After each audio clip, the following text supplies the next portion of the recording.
When I say Splatoon 3, what is the first thing that comes to your mind? Squid lobster! Oh yeah! Wow, you're so smart! You should join my Splatoon gang! Where our heads are empty, we got the drip. We use a ballpoint pen as a weapon. So Splatoon 3, the third game in Nintendo's family-friendly online shooter series. Finally released, and you want to know why that's a big deal? At last, a reason to use my Nintendo Online subscription.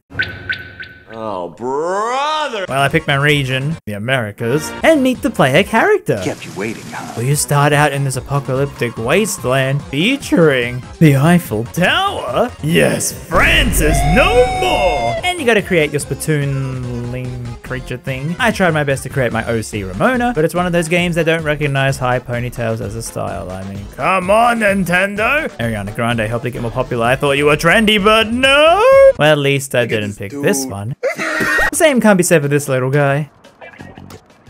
I love him. So now it's a mini tutorial where you learn about the movement and shooting, where the goal is to blast everything with ink. And being a Nintendo game, Why bother? there's motion controls where you can aim up and down in real life, and it works in the game, where you use the right stick to control the horizontal aim. But oh man, I do not care if you're a pro Splatoon League esports player in the Portuguese leagues, I turn motion control off. Can you imagine playing a shooter game with motion controls?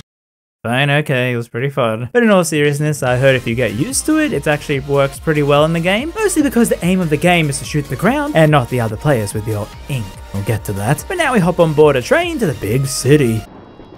I think that fish is dead. And we get a TV broadcast with this game's marketable main attraction, Shiver, Fry, and I'm a big man. these three servers, the hosts of the game, updating the weekly maps and happenings. Yes, they are quirky. Yes, they are fun. Yes, they won't keep quiet every time you launch the game. However, rejoice! You can now listen to them in the background in this sequel. Fahrenheit. How could you do this to me? Oh, that's actually very accommodating. Thanks. And now we arrive in the hub world filled with urban dystopian crowding, jellyfish, and a creepy old man. Gee, thanks, Splatoon. So in the hub world, you got the shop for equipment from characters such as Sheldon. What the actual fuck? Oh my god, I don't work here, but I can like totally sell you stuff. That's exactly what a drug dealer would say. Where they sell you things like weapons for combat, stickers for your locker, and all the drip you could possibly want. France really did go extinct for this atrocity. Now Splatoon 1 took the world by storm as a new IP, being Nintendo's big family-friendly online shooter game that has you playing as these squid creatures, where the main aim is to not shoot the enemy, but to cover the ground in your team's ink color, and as the timer ends, the one with the most ink of the ground wins, as the enemy can cover up your work. And this game continues that simple idea, and it's still as fun as ever, also very beginner friendly. If you ever wanted to maybe try a shooter game but weren't too good, I highly recommend this, because sure, you still get players who go for that MLG montage kill streak, but since the aim is painting the ground, you can just go at your own pace. Sure, killing the other player stops them from painting till they respawn, but the aim is to just paint. Meaning it's best if you have a good balance of artists and killers on your team. And no wonder Twitter loves this game, it's got both. However, you do get other modes, and at launch they were pushing the payload mode where you cover it with ink, and the other is to grab this golden object to then dunk on the enemy base. This combined with the fact that you're a squid now... shocking, I know. Meaning you turn into one, letting you hide as you swim along your ink, allowing you to refill the tank while dodging enemy shots. Yeah, you thought crouch cancelling was annoying in COD. You ain't seen nothing with this game. You can hit enemies hiding in the ink, however, so the fights often turn into this colourful mess of people ducking and going up and shooting and ink, oh my god. And you got many weapons to use like the umbrellas, rolling pins, katanas, bow and arrows, and so much more. I think they're just gonna make every object possible shoot ink at some point. And I do recommend trying them all out, which you can do so for free. Thanks, Sheldon!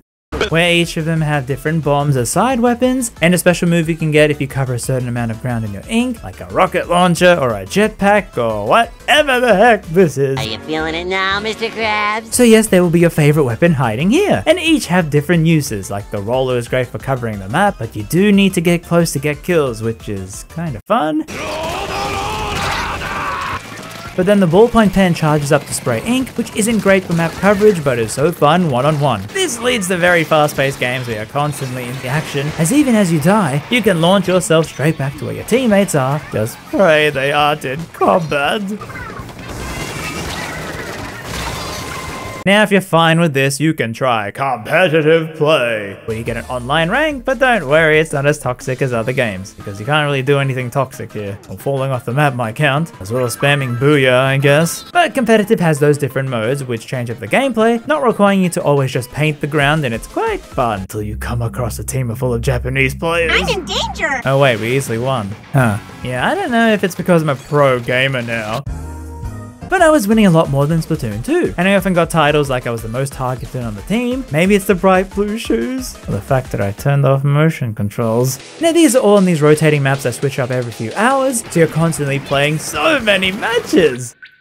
Well, I don't know if it's because of the world famous Australian internet, but man, I've never had a game have this many issues trying to find a match. Like, you can be stuck for 3 minutes in the lobby room waiting for a game, and you can't even leave. Yeah, once you start searching, you can't quit. I changed my mind, let me out of here. This is the match lobby room where you can mess around with the gameplay, and I was here a lot due to disconnects. So there's only so much I can do apart from swimming around to try to see my top speed. Easter Bunny, there is no Tooth Fairy, and there is no Queen.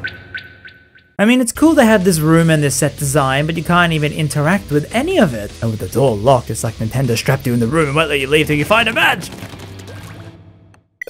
Oh, come on! I mean, this game does have a photo mode, but it's only outside this room. Yeah, you know, this feels like something I could have at least messed around with while I was waiting 3 minutes to find a match. Like, seriously, you're pushing my creativity to no end here, Nintendo. I'll cook for free, and there won't be any more trouble, I promise you, though. If I could just talk to you. Also, speaking of photo mode, how can you have a game with such cool outfits and other players walking around and not have a pose button or change your facial expression? Every time I take a picture of my Splatoonling, they just look like they want to beat me up. Anyway, it's kind of funny because I went back to my Splatoon 2 video where I said, and I quote, that I only got 2 disconnects by the entire time playing the game, and that was only due to streaming it. Every match worked flawlessly.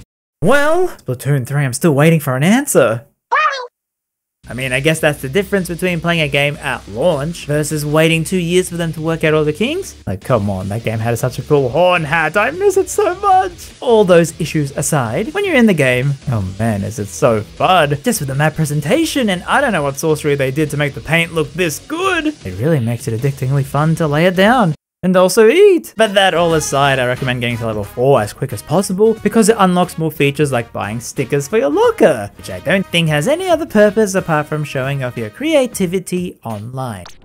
Squidward's house. But after that, I went to try out things at Grisco, where your boss is a statue of a salmon getting eaten by a bear. And since squids somehow love salmon eggs, you gotta collect them in the salmon run mode, where you mow down enemies alongside 3 other players, complete with a Warzone introduction. And the 4 of you on this tiny platform have to hold off against waves, including bosses which have their own gimmicks, but die when you blast their exposed weak spots with ink. Don't worry too much with 3 other players, who are often better than you. You can relax as you wipe out all the salmon in the environment, ruining the bear's food ecosystem. No shoes! No service! And the better your rank, the more rewards you get. Look, I got a hat. We've come so far. Because with this being an online game, the store only has a few items and then the next day it refreshes, meaning you gotta play every day to get the best outfits or work with whatever disaster you got. Anyway, now I decided to follow that creepy old man and he starts the story mode. Yeah, what did you think would happen? And yes, this online game has a story mode. What do you mean that doesn't make sense? Why would that be weird for a bright, colorful shooter game to have a story mode at launch? What do you mean? Well, you work for him as Agent 3 with 0 pay as you move through this big hub world where you should not, I repeat, do not touch the ooze, otherwise you turn into a furry.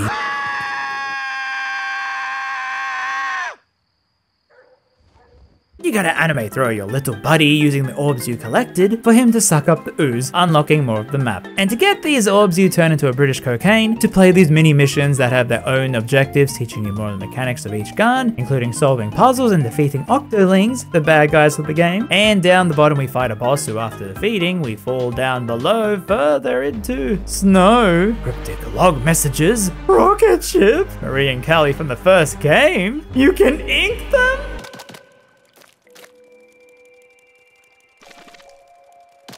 And the trend continues with ooze and more mini missions, balancing how many orbs you get to push through and work out the mystery. And all I'll say is that the first boss here is Team Rocket.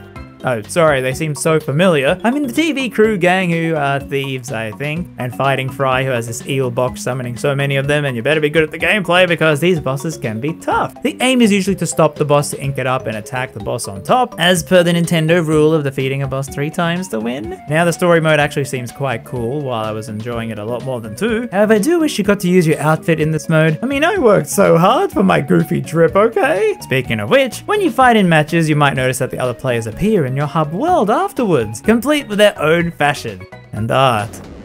Yeah. So at this post box, you get to draw something using the Nintendo controller. And that sentence should scream more horror than anything you will watch on Halloween. Why is this so clunky? But I can do it. I can draw. Oh, this is such a sunk cost fallacy. I'm in so far now, I can't give up. Well, it's done. Let me know if you see this in your game. Because after you post it, your character appears in other people's world, and you can see them walking around and just chilling, you know? However, it does seem to me that the game only picks a handful of people and shows them to everyone. As all on Twitter during the game's launch, I saw the same art that everyone else was posting. I was kind of hoping to find some hidden funny ones that no one else saw. But also you can admire their outfits. And I noticed that some were obtained using the amiibo function. Yeah, you know, there's Nintendo figurines that unlock stuff in game. Well, I tried with the amiibo I have. Oh, come on! However, the other clothing, you can request for this guy to bring it to you to buy the next day. Isn't this the Americas? With your Fahrenheit, where's my same day delivery? The next day. I is happy now. Card game.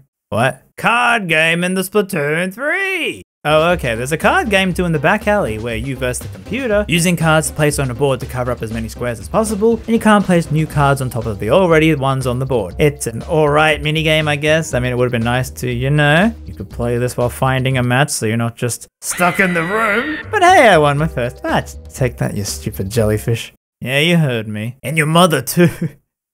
Now to the music. What the heck are they saying and why am I loving it so much? The game does the Banjo-Kazooie style grunts. However, the weeaboo in me can tell they're just editing the Japanese dialogue, because if you listen really closely, you can hear some Japanese. Or maybe I've gone crazy. Probably both. But whatever the genre is, I like it a lot. So yeah, Splatoon 3 is a stylish game. From the very start, you got it going import your save data to how it has a 3 on the loading screen. Every part of the game just oozes style. And since it's a live service game, which given the earlier ones, you know, history, it will be supported for years. And it's going to be interesting to see how it shapes up over time. I mean, I'm looking forward to the Splatfest, which are huge events that have you picking between 2 choices, and I hope they get really wild with this one. And if you want to see me cover them down the road alongside more of the story, I know I kept it pretty spoiler free, let me know, because I will be playing this game here and there, waiting for them to add the dang horns back in. I swear, Nintendo, I just wanted one thing, well, 2 if you count the hairstyles, but seriously! But with that, I want to give a big cheesy thanks to Coxel Sin, John Porter Gill, and Worker B, alongside my other patrons who help make these videos possible. You can join them with the link down below. But now, I shall return to destroying squids online. Wait a minute, these squids are playing a game. Squid Game, oh no! Trojan, RamZaes, Magnum, Chic.